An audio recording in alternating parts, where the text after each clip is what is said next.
Subscribe our channel and press the notification bell icon to never miss any update. Hello दोस्तों, स्वागत है आपका हमारे अपने यूट्यूब चैनल में जिसका नाम है सिविल इंजीनियरिंग एकेडमी। यहाँ आपको सिविल इंजीनियरिंग से रिलेटेड सारे सब्जेक्ट्स के लेक्चर प्रोवाइड होते हैं।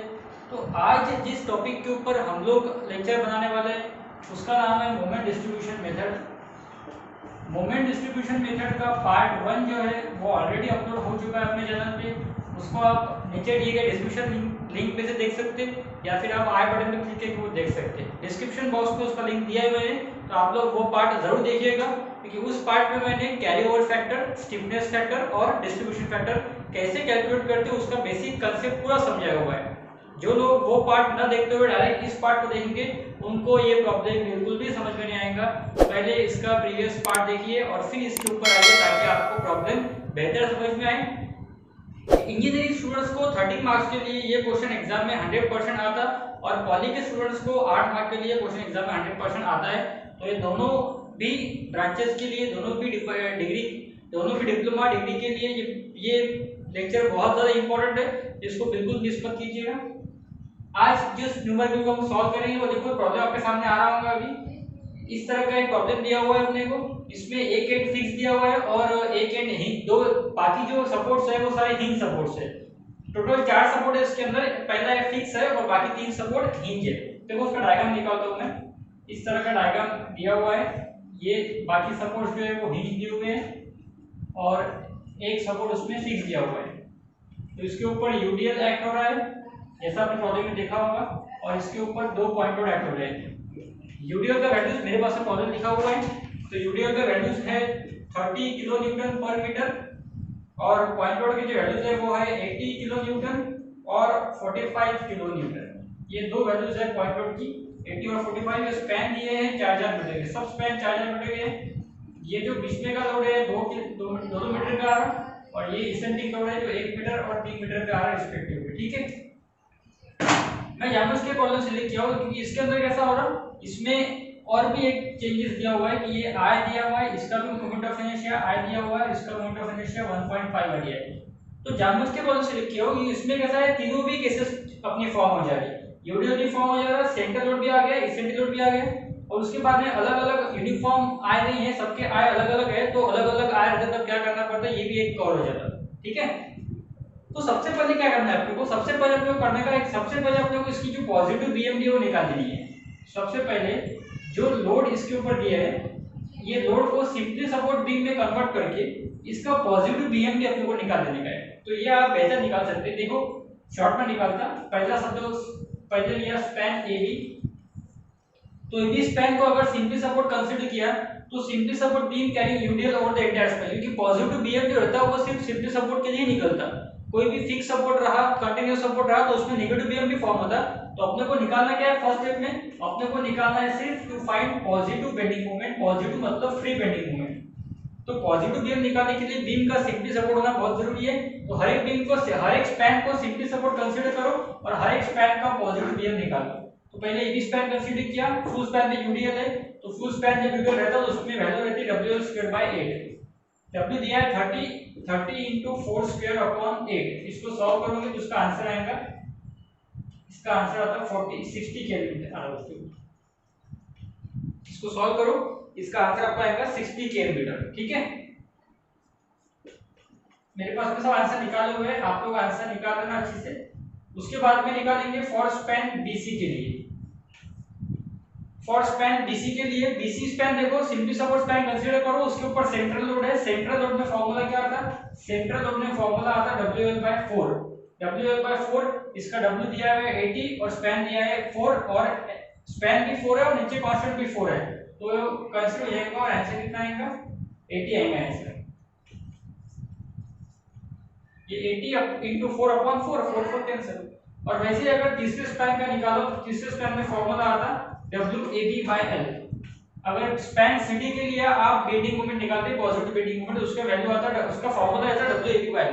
सेंट्रल लोड में WL/8, सेंट्रल पॉइंट लोड में, सेंट्रल यूडीएल में WL/8, सेंट्रल पॉइंट लोड में WL/4 और इसेंट्रिक लोड में WAB/L।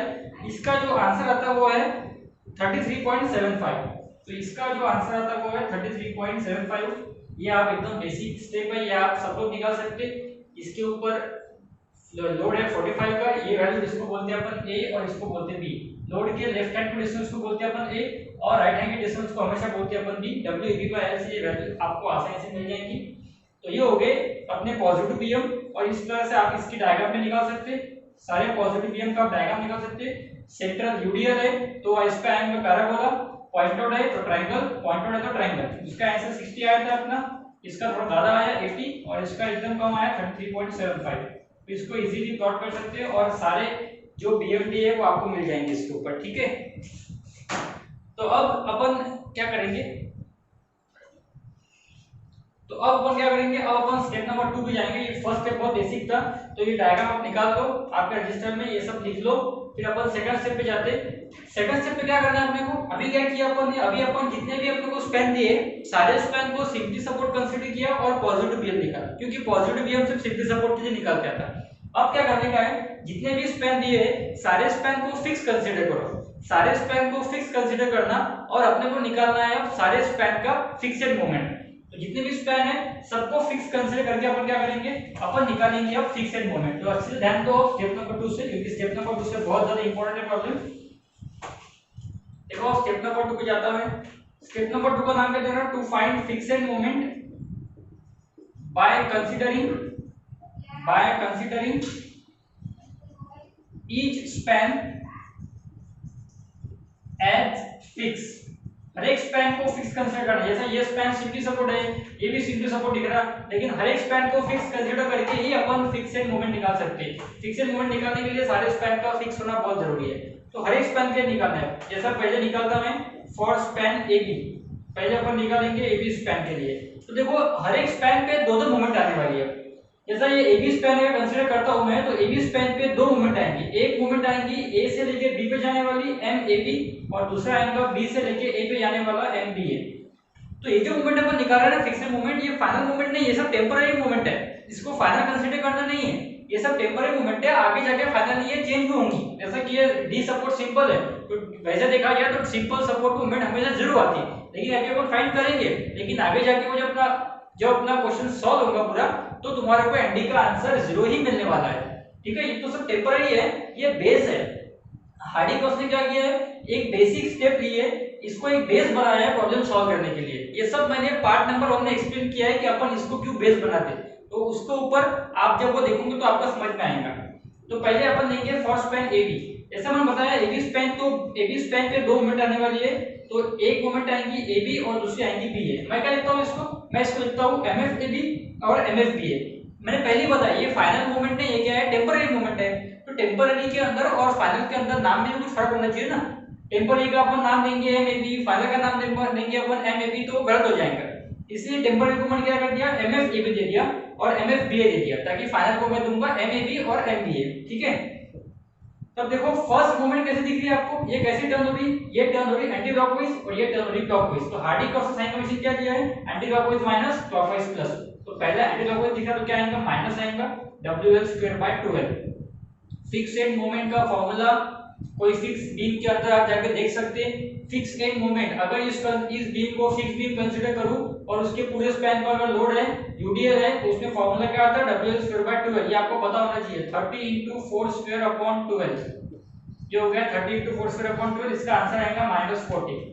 इसका आंसर आएगा -40। और MFBA वो भी यूडीएल ही है, सिर्फ कैसा घूम रहा, क्लॉकवाइज घूम रहा, मतलब ये आएगा +40। बस आंसर सेम होने वाला है, सिर्फ पहला माइनस दूसरा प्लस।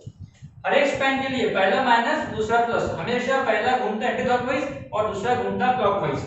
अब अपन जाएंगे BC स्पैन के। तो फॉर स्पैन BC अगर मैं देखूं तो वहां पे भी आपको दो आंसर मिलेंगे, एक मिलेंगे MFBC और एक मिलेंगे MFCB। BC का आंसर कैसा रहेगा, नेगेटिव, और CB का कैसा रहेगा, पॉजिटिव। तो डायरेक्ट लिखते माइनस प्लस, ये आप समझने की कोशिश करो। माइनस मतलब पहले का है, प्लस मतलब दूसरे का है। देखो BC का ऐसा आएगा, पहला आएगा BC और दूसरा आएगा CB। पहला कैसे घूम रहा है, एंटी क्लॉकवाइज, दूसरा कैसे घूम रहा है, क्लॉकवाइज। स्पैन कौन सा है, BC। लोड कहां पे आ रहा है, सेंट्रल पे। तो सेंट्रल लोड जब आता कोई स्पैन पे और अगर वो फिक्स है, तो फिक्स एंड मोमेंट का फार्मूला रहता है WL/8। Fix beam carrying central load, उसका फार्मूला रहता है MMB का WL/8। यहाँ पे W है 80 और स्पैन है 4/8। इसका आंसर भी 40 जाने वाला है। ये सिर्फ यहाँ लिखेंगे अपन -+40, ठीक है। तो दोनों आंसर 40 आ गए, पहला माइनस BC का है और दूसरा प्लस CB के लिए। अब मैं जा रहा हूँ थर्ड स्पैन पे, जो है अपना स्पैन CB। तो फॉर स्पैन सीडी स्पैन पे देख लो आप, यहाँ पे 2 मिनट दिखेंगे आपको, एक C से लेके D पे जाने वाली है और एक D से लेके C पे आने वाली है। तो इसमें MFCD और दूसरा MFDC, इसमें आप डायरेक्ट लिख नहीं सकते क्योंकि दोनों के फॉर्मूला अलग अलग है, क्योंकि लोड सेंटर में नहीं है ना, लोड कैसा है, इसेंट्रिक है। तो इसेंट्रिक लोड में पहला मोमेंट निकालने का फॉर्मूला रहता है WAB² L² और दूसरे मोमेंट का फॉर्मूला रहता है +WA² B/L²। पहले का फॉर्मूला WAB² L² और दूसरे का फॉर्मूला WA² B/L²। तो इसके आंसर्स आपको मिलने वाले हैं, पहले का आंसर मिलने वाला है -25.31 किलो न्यूटन मीटर और दूसरे का मिलने वाला है +8.43 किलो न्यूटन मीटर। या WAB उसमें पुट कर देना, आपको आंसर मिल जाएंगे। 25.31 आ रहा पहले का आंसर और 8.43 आ रहा दूसरे का आंसर, ठीक है। तो ये क्या करना है अपने को सेकंड स्टेप में आके अपने को सारे स्पैन को फिक्स कंसीडर करने का है और सबका फिक्स्ड मोमेंट निकालना है। जो फिक्स्ड होंगे फॉर्मूले आपने पढ़े होंगे उसी को अप्लाई करके सारे का फिक्स्ड मोमेंट निकालना है। ये बहुत ज्यादा इंपॉर्टेंट है, इसके बिना ये एक बेस है, इसके बिना अपन MDM का प्रॉब्लम सॉल्व नहीं कर सकते। तो ये सबसे पहले निकालना जरूरी है, ठीक है। तो ये आप लोग लिख लेना, वीडियो को पॉज करके लिख लेना, अच्छी से लिख लेना, रजिस्टर लेके बैठो सब लोग, ताकि आपको थोड़ा बेनिफिट हो लेक्चर का। आपको 30 मार्क्स मिले कम से कम। 20 स्टूडेंट्स को बोल रहा समर 19 का प्रॉब्लम है उनका, ये 20 स्टूडेंट्स के लिए बोल रहा समर 19 का प्रॉब्लम है। डिप्लोमा स्टूडेंट्स को ऐसी प्रॉब्लम आती है, ऐसा नहीं कि उनको प्रॉब्लम अलग आने वाला है, ऐसे ही सेम प्रॉब्लम आने वाला है। हम निकालेंगे डिस्ट्रीब्यूशन फैक्टर।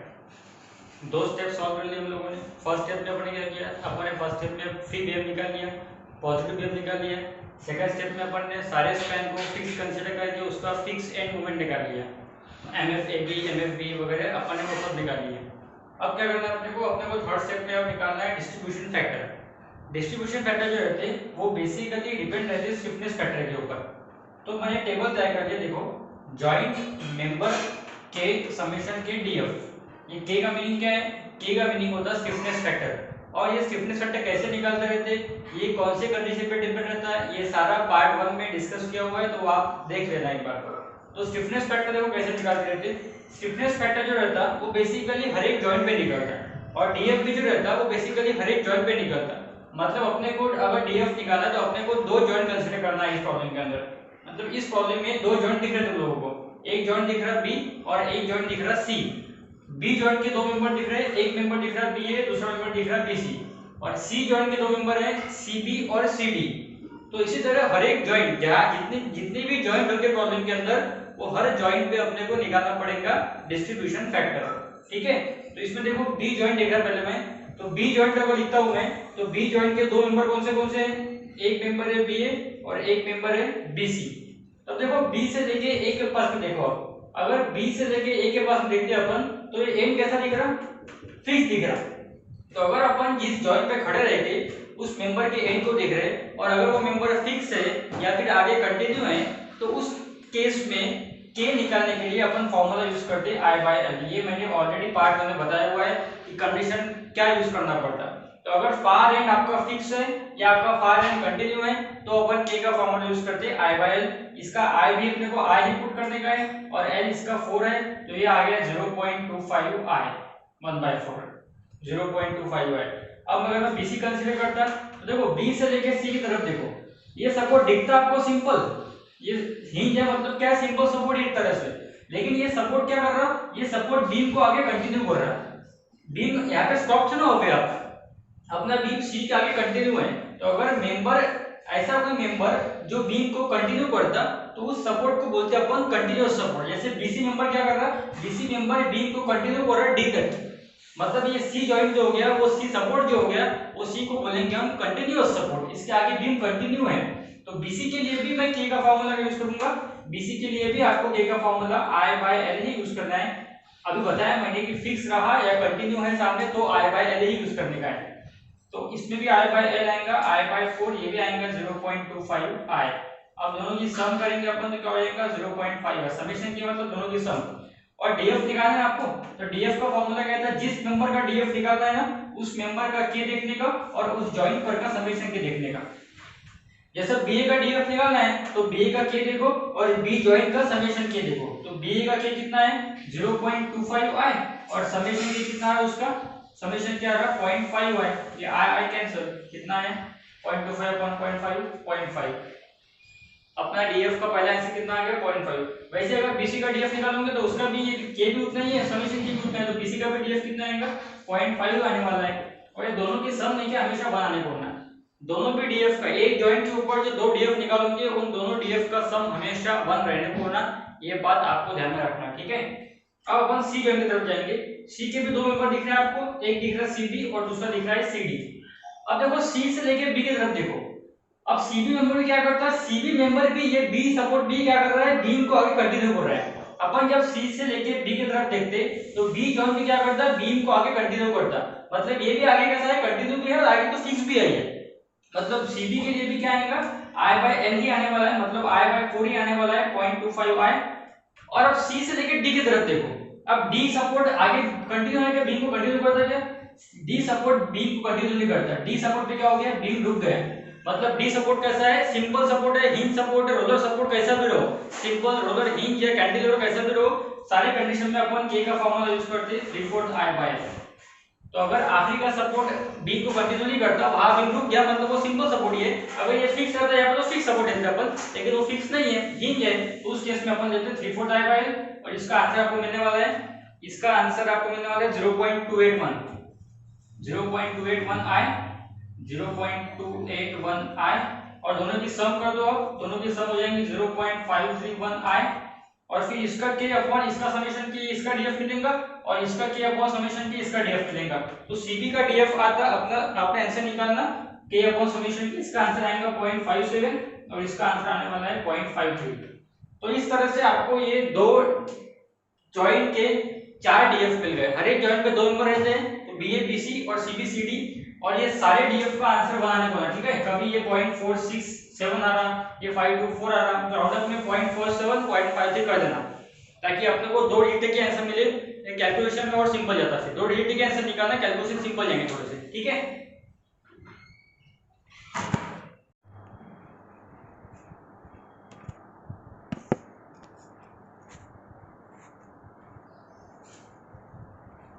तो अपन ने गड़बड़ कर दिया है, यहाँ पे अपने को देखो ये सीडी मेंबर का जो आय दिया हुआ है ना, ये सीडी मेंबर का आय दिया हुआ है 1.5 आय, तो यहाँ पुट करना है 1.5 आय और एल कितना है उसका एल 4 मीटर है, तो ये आपको यहाँ सिर्फ जो भी आय मेंबर का दिया हुआ है ना वो आय पुट करना पड़ेगा यहाँ पे, तो इसका आय 1.5 दिया हुआ है तो यहाँ 1.5 डालना पड़ेगा और अपॉन 4 आंसर बराबर है अपना, आंसर उतने आने वाला है, सिर्फ लिखते वक्त थोड़ी गड़बड़ हो गई थी कि अपने को उसका आय 1.5 पुट करना था, ठीक है। तो अब क्या करेंगे अपन, अब ये अपन ने डीएफ तक निकाल लिया, डीएफ तक अपना प्रॉब्लम सॉल्व हो गया, मतलब अपना आधा प्रॉब्लम सॉल्व हो गया। अब क्या करना है अपने को, अब अपने को बनाना है एमडीएम चार्ट, और एमडीएम चार्ट के ऊपर से अपने को मिलेंगे फाइनल मोमेंट्स, एमडीएम चार्ट के ऊपर से अपने को मिलेंगे फाइनल मोमेंट्स। तो मैं स्टेप नंबर खोलता हूं to find final moments. Final moment निकालने के लिए आपको एक एमडीएम चार्ट बनाना पड़ता है, एमडीएम टेबल बनाना पड़ता है, तो इस तरह से आपको लिखने वाला है। देखो आपको सीधा सीधा एक बीम आपके इसको उठा देने का है, जो भी आपने बीम ड्रॉ किया था स्टेप आपके प्रॉब्लम में वो यहाँ पे उठा देने का सीधा सीधा, यहाँ पे ए या बी या सी या डी, ये सिंपल सपोर्ट है और ये पहला फिक्स सपोर्ट है।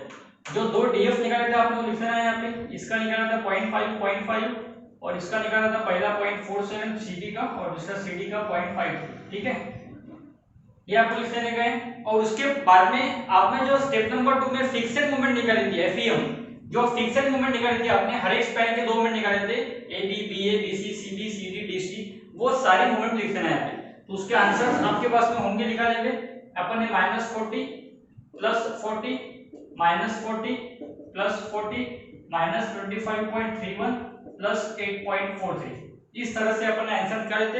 एक बार चेक कर लो आप लोग, एमएफ एबी से लेके एमएफ डीसी तक के सारे आंसर चेक कर लो एक बार, इस तरह से आपने निकाले थे। तो ये यहाँ फिल कर देने का है, ये सारी क्या है टेम्पोररी मूवमेंट है। अब इसको अपन सॉल्व करेंगे तो अपने को इसके सारे फाइनल आंसर मिलेंगे, ठीक है। अपने को प्रॉब्लम कब तक सॉल्व करने का है, जब तक कि ये दो मूवमेंट मतलब बी जॉइंट के दोनों मूवमेंट और सी जॉइंट के दोनों मूवमेंट सेम नहीं आ जाते। अब बी के दोनों मोमेंट तो सेम है ही, लेकिन सी के सेम नहीं है ना, तो अपने को ऐसी लेवल चाहिए जहां एक ही स्टेज पे, एक ही लेवल पे ये भी दो सेम आ रहे और ये भी दो सेम आ रहे। ऐसा नहीं चलता कि इस स्टेप में ये दो सेम आ गए, ये दो सेम नहीं, इसको अपन इसको अकेले को सॉल्व करेंगे और इसको अकेले को बैलेंस करेंगे, ऐसा नहीं चलता। जब इसको सॉल्व करोगे तो ये डिस्टर्ब होगा, इसको सॉल्व करोगे तो वो डिस्टर्ब होगा, लेकिन ऐसा एक स्टेज आखिरी में आएगा जहां ये दोनों जो वैल्यूज है एट द सेम स्टेज ये भी इक्वल आ गया और ये भी इक्वल आ गया, ठीक है। अब देखो सबसे पहले क्या करना पड़ता, सबसे पहले आपको ऐसा कोई सपोर्ट है कि अपने प्रॉब्लम में देखने का है जहां मोमेंट जीरो होने वाला है। जैसा ए सपोर्ट पे फिक्स मोमेंट है, फिक्स एंड है वो, तो वहां तो मोमेंट फॉर्म होता है फिक्स एंड कैरीज मोमेंट, तो यहां मोमेंट फॉर्म होने वाला है। बी जॉइंट भी कंटीन्यूअस सपोर्ट है और कंटीन्यूअस सपोर्ट पे जो नेचर आता है बीम का वो तो हॉगिंग रहता, तो यहां भी मोमेंट फॉर्म होने वाला है। सी भी कंटिन्यू है तो सी भी हॉगिंग नेचर आने वाला है, तो यहां भी मोमेंट फॉर्म होने वाला है। लेकिन डी सपोर्ट जो है वो सिंपल है, roller support, hinge support, simple support, कोई भी सपोर्ट मोमेंट कैरी नहीं करता। मेरे प्रीवियस लेक्चर में बताया है मैंने कि कौन से सपोर्ट मोमेंट कैरी कर सकते हो और कौन से नहीं कैरी कर सकते। तो roller support, hinge support, simple support moment carry नहीं करते, मतलब ये डी सपोर्ट पे मोमेंट का आंसर क्या रहना चाहिए, जीरो रहना चाहिए। लेकिन अपन ने क्या किया, अपन ने डी सपोर्ट पे मोमेंट फॉर्म कर दी, मतलब ऐसी बात हो गई कि एक आधा पर्सन ने कुछ गुनाह नहीं किया तो भी उसको उठाया जेल में डाल दिया, बरोबर। लेकिन ऐसा नहीं करना है। जब समझ में आ गया कि अपनी गलती हो गई तो क्या करना चाहिए, अपन ने उस व्यक्ति को छोड़ देना चाहिए। जो इनोसेंट था उसको अपन ने गलती से पकड़ लिया, छोड़ दो उसको। वैसे तुम्हारे से हो गया एक बार गलती कि डी इनोसेंट था, तुमने उसको पकड़ लिया, अब पकड़ लिया तो क्या करना है, छोड़ देना है उसको, क्योंकि डी का मोमेंट हमेशा क्या रहेगा, जीरो रहेगा, क्योंकि वो हिंज सपोर्ट है और हिंज सपोर्ट पे मोमेंट कभी फॉर्म नहीं होता। तो यहाँ आपको क्या लिखने का है, रिलीज डी, क्या करने का है अपने को, डी को रिलीज करने का है। और जब भी मैंने प्रीवियस पार्ट में बताया था, जब भी कोई मोमेंट को रिलीज करते या कोई मोमेंट सडनली प्रोड्यूस करते तो वहां कैरी ओवर देना जरूरी है। जब भी अपन किसी मोमेंट को रिलीज करेंगे या कोई मोमेंट अपन प्रोड्यूस करेंगे तो उसके नियरर सपोर्ट को उसका कैरी ओवर जाना जरूरी है। तो क्या करेंगे अपन, डी को अगर रिलीज कर रहे हैं तो डी के पास में सपोर्ट कौन सा है, सी, मतलब सी को अपना कैरी ओवर देना जरूरी है। And take carry over to C, ये आप प्रीवियस पार्ट देखना एक बार, वहां समझा अच्छे से मैंने कैरी ओवर का फंक्शन क्या रहता। तो क्या करने का है, इसको रिलीज करने का है। इसको जीरो कब करेंगे अपन, जब इसमें अपन -8.43 डाल देंगे तो ये जीरो हो जाएगा। और जैसे ही किसी मोमेंट को रिलीज किया, मतलब यहाँ तुमने एक्चुअल मोमेंट प्रोड्यूस किया ना, तुमने खुद के मन से यहाँ एक मोमेंट डाल दिया। ऐसा चलता है प्रॉब्लम के अंदर कि अपने मर्जी से अपन ने एक आधा मोमेंट इंट्रोड्यूस कर दिया। अगर तुम अपने मर्जी से कोई मोमेंट इंट्रोड्यूस कर रहे तो उसका कैरी ओवर देने के बाद में ही वो प्रॉब्लम बैलेंस होगा। तो अपन ने अपने मर्जी से 8.43 इंट्रोड्यूस किया, अगर इस प्रॉब्लम को बैलेंस करने का है तो उसका कैरी ओवर आना जरूरी है, जो आएगा 4.22, समझिए 4.215 आएगा तो 4.22, ठीक है। तो इस तरह से अपन ने क्या कर दिया, अपन ने इसको बैलेंस कर दिया और उसको कैरी ओवर दे दिया। अब एक बार का क्या करना, एक बार का सबको बैलेंस कर देना, मतलब सबकी सम कर देना। यहाँ आंसर कितना था, -40, यहाँ आंसर था +40, यहाँ था -40, यहाँ था +40, यहाँ आ जाएगा तुम्हारा कुछ तो भी। इसके आंसर मेरे पास निकाले हुए तो मैं वो लिख देता हूँ, आप कैलकुलेट कर देना। देखो मेरे पास आंसर निकाले हुए हैं, यहाँ आपका आंसर आता है -29.53 और यहाँ क्या हो जाएगा, यहाँ हो जाएगा 0, यहाँ हो जाएगा 0, ठीक है। तो ये अपन ने अब क्या कर लिया, इसको एक बार का अपन ने रिलीज कर दिया। अब ये आखिरी क्या रहना चाहिए, 0 रहना चाहिए। अब इस पे वापस मोमेंट फॉर्म नहीं करना है। एक बार गलती हो गई, एक बार इनोसेंट व्यक्ति को पकड़ लिया, वापस वही व्यक्ति को पकड़ोगे तुम लोग, वापस सेम गलती करोगे क्या, नहीं करना। अब इसको आखिर तक क्या करना है, 0 रहने देना। अब जो भी करना है वो बी और सी के अंदर करना है या फिर ए को कैरी ओवर देने का है, ठीक है। अब इन दोनों को, अब अगर ये दोनों सेम आ गए, ये दोनों भी सेम आ गए तो अपना प्रॉब्लम खत्म हो गया। लेकिन ये दोनों सेम आ गए, लेकिन ये दोनों सेम नहीं आए एक तक के, तो क्या करने का है, अगर दो मोमेंट सेम नहीं आती तो उन दोनों मोमेंट के अंदर जो डिफरेंस है वो निकालना और उसको डिस्ट्रीब्यूट करना। जैसा कि ये दोनों तो सेम है, +40 -40, इसका डिफरेंस कितना आएगा, 0 आने वाला है। लेकिन ये दोनों सेम है क्या, नहीं, तो इसमें डिफरेंस बनेगा ना कुछ ना कुछ। तो इसका जो भी डिफरेंस बनता वो निकालो, उसका डिफरेंस आता 10.47। देखो 40 -29.53, 10.47। लेकिन हार्डी क्रॉस का एक रूल है प्रॉब्लम सॉल्व करने का। उसने क्या रूल बनाया हुआ है, उसने रूल बनाया हुआ है take carry over with the same sign. Carry over जब लेते हो आप तो हमेशा कैसा लेना, सेम साइन से लेना, मतलब ये माइनस तो ये माइनस। और जब आप मोमेंट को डिस्ट्रीब्यूट करोगे डिस्ट्रीब्यूशन फैक्टर के साथ में, तो हमेशा अपोजिट साइन से करने का। तो अपन जब कोई मोमेंट को डिस्ट्रीब्यूट करेंगे तो कैसे करना है, हमेशा अपोजिट साइन से करने का है। तो अगर ये 10.47 डिफरेंस आ रहा तो इस 10.47 का साइन क्या आया था +40 -29.5 थी, मतलब वो आंसर पॉजिटिव है 10.47। अब ये पॉजिटिव आंसर क्या करने का है, अपोजिट लिखने का है, तो मतलब नेगेटिव लिखने का है। तो कैरी ओवर का एक रूल है ये कि कैरी ओवर हार्डी क्रॉस का रूल है कि कैरी ओवर हमेशा सेम साइन से करने का, और जब किसी मोमेंट को डिस्ट्रीब्यूट करने का रहता तो उसको हमेशा अपोजिट साइन से करने का। तो आपको क्या करने का है, आपको सिंपली जब आप डिफरेंस निकालोगे दो मोमेंट का तो उस डिफरेंस का जो साइन रहेगा वो अपोजिट लिखने का है। जैसा ये आंसर पॉजिटिव में है तो लिखना नेगेटिव है, अगर नेगेटिव में आता तो लिखना पॉजिटिव है। मतलब सिंपली जो मोमेंट बड़े रहेगा उसका जो साइन रहेगा उसका अपोजिट साइन लिख देना है यहाँ पे, और कुछ भी दिमाग लगाना है बस। जो बड़ा मोमेंट है उसका अपोजिट साइन लिख दो यहाँ पे, मतलब समझ गया आपको, मतलब आपका बराबर हो गया। ठीक है, अब इसको क्या करना है, डिस्ट्रीब्यूट करने का है। इसको मल्टीप्लाई करो 0.47 से, इसको मल्टीप्लाई करो 0.53 से। तो 10.47 को जब 0.47 से मल्टीप्लाई करते तो उसका आंसर आपको मिलता -4.92 और इसका आंसर आपको मिलने वाला है -5.54 -4.92 -5.54। ठीक है, ये आपको आंसर्स मिलने वाले हैं। उसके बाद में क्या करने का है, उसके बाद में इसका भी कैरो देना पड़ता है, इसका भी कैरो देना पड़ता है, लेकिन इसका आपको नहीं देंगे क्योंकि ये सिंपल सपोर्ट है। सिंपल सपोर्ट में मैंने बताया था कि ये आंसर आखिरी तक के 0 रहना चाहिए, तो इधर कैरो देने का नहीं और इधर कैरो देने का। मैंने बताया था सिंपली सपोर्ट पे कभी कैरो देने का नहीं और फिक्स एंड से कभी लेने का नहीं, ये रूल मैंने बताया हुआ है प्रीवियस पार्ट में। तो इसका हाफ कैरियर दे दो, इधर कैरियर कितना देना पड़ता है, हमेशा कैरियर हमेशा आधा देना पड़ता है, हाफ देना पड़ता है। तो 4.92 का हाफ दे दो तो हो जाएगा कुछ टू बी 2.46। 4.92 का हाफ दे दो 2.46 हो जाएगा, और फिर एक बार का बैलेंस कर दो, फिर एक बार का बैलेंस कर दो -40 +40 -42.46 और ये हो गया प्लस में आएगा ये प्लस, इसका आंसर आता 35.08 और उधर का भी आंसर उतने आता 35.08। तो देखो ये दोनों सेम आ गए, ये दोनों सेम आ गए, लेकिन ये दोनों सेम आ गया। अपने को क्या चाहिए, अपने को एक ही लेवल पे ये दोनों और ये दोनों भी सेम आने को होना, लेकिन ये दोनों सेम आए लेकिन ये दोनों सेम आए क्या, नहीं आए ना, तो आपको वापस करना ही है सॉल्व। अब क्या करना है, वापस डिफरेंस निकालो। अब इनका डिफरेंस निकलेगा लेकिन इनका निकलेगा नहीं, कि ये सेम आ गया, तो इनका डिफरेंस निकालो।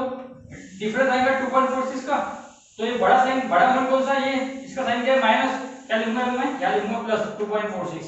इसको मल्टीप्लाई करो 0.5 से, ये हो जाएगा 1.23 प्लस में आएगा ये साइन, इसका कैरोट इधर जाएगा और इसका कैरोट इधर जाएगा। फिक्स एंड पे कैरियर देना पड़ता, ठीक है, फिक्स एंड मोमेंट कैरी करता, तो जो सपोर्ट मोमेंट कैरी करता उसको दो कैरी ओवर, लेकिन जो सपोर्ट मोमेंट कैरी नहीं करता उसको कैरियर देने का नहीं। ठीक है, तो 1.23 का हाफ कर दो इधर, 1.23 का हाफ बोल दो 0.5 और 0.23 का हाफ मतलब 0.615, ये हो गया 0.615 और ये भी हो गया प्लस में 0.615। एक बार का और बैलेंस कर दो तो ये हो जाएगा -40 प्लस 0.6, इसका आंसर आता आपको, इसका आंसर कुछ 39 पॉइंट समथिंग आएगा, 385। एक बार चेक कर लेना है, इसका आंसर आ जाएगा +41.23 और इसका आंसर आ जाएगा -41.23, ये दोनों सेम आ जाएंगे और इधर कुछ डिफरेंस आपको मिलेगा 35.08 और 6 में मतलब 35.696 और ये हो गया 35.08 और ये 0। तो ये आप कैलकुलेशन कर सकते हैं। अब देखो वापस मैंने आपको दो साइकिल करके दिखाई है, इसको बोलना है डिस्ट्रीब्यूशन, यहाँ क्या किया आपने डिस्ट्रीब्यूशन किया, यहाँ पे भी क्या किया आपने डिस्ट्रीब्यूशन किया। तो आपको मैंने दो साइकिल करके बता दिए कि आपको क्या करने का है, आपको सबसे पहले जो सिंपल सपोर्ट है वहां का मोमेंट रिलीज करने का है, उसके बाद में चेक करने का ये दो आंसर और ये दो आंसर सेम आते हैं नहीं आते, अगर सेम आए तो प्रॉब्लम खत्म हो गया। वहां पे एक भी अगर सेम नहीं आ रहा तो भी प्रॉब्लम खत्म नहीं हुआ, जो सेम नहीं है उसका डिफरेंस निकालो, अगर यहाँ ये भी सेम नहीं है यहाँ भी डिफरेंस निकाल देते, यहाँ भी आंसर आते थे, यहाँ भी कैरी जाता था ऐसा। ठीक है, तो अपन ने क्या किया, डिफरेंस निकाला, डिस्ट्रीब्यूशन मैट्रिक्स को मल्टीप्लाई किया। डिस्ट्रीब्यूशन कैसे करना, हमेशा अपोजिट साइन से करने का, मतलब बिगर मोमेंट का जो साइन रहेगा उसका अपोजिट साइन यहाँ डब्ल्यू में दे देगा, बाद में डिस्ट्रीब्यूशन करने का, कैरी ओवर देने का, फिर एक बार का बैलेंस किया, वापस सेम नहीं है, वापस डिफरेंस निकाला, वापस डिस्ट्रीब्यूशन किया, वापस कैरी ओवर दिया, वापस चेक किया, वापस ये दोनों सेम आ गए, ये सेम। देखो अब डिफरेंस कम कम होते जा रहा है, पहले डिफरेंस था 10.47 का, बाद में आया 2.46 का, अब और कम हो गया 35.9696 और 08, मतलब ये डिफरेंस कुछ तो भी सिर्फ 0.6 का डिफरेंस है, डिफरेंस हो गया 0.615 का।